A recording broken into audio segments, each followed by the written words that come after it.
Hello everyone and welcome to Vlinko's channel.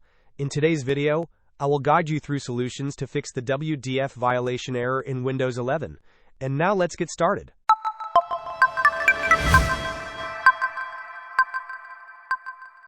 The WDF violation error, often indicated by a blue screen of death, can be a frustrating issue for Windows 11 users. Fortunately, there are several effective methods you can try to resolve it. We will begin by updating your device drivers, as outdated or corrupted drivers are a common cause of this error. To update your drivers, right-click on the Start button and select Settings from the menu that appears. Navigate to the Windows Update tab. Within Windows Update, locate and select Advanced Options. Here, you will find an option for optional updates. Click on this to reveal any available driver updates. Select all the drivers you wish to update and proceed with the installation. After updating your drivers, return to the main Windows Update page and click on Check for Updates to ensure your system is completely up to date. If driver updates do not resolve the issue, the next step is to perform a System File Checker scan.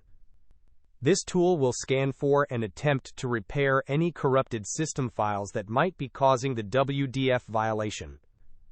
To initiate this, search for Command Prompt in the Windows search bar.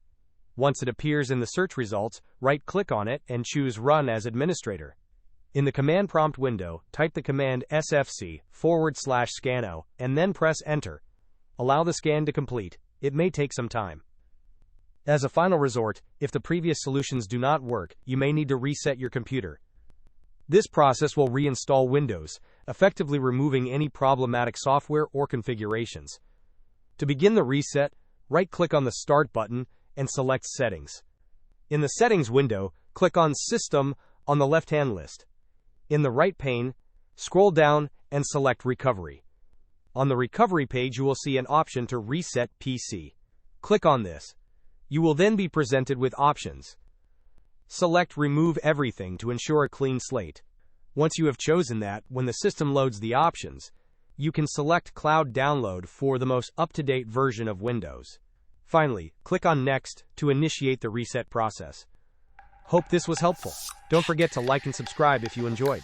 As always, thanks for watching and I will see you in the next video.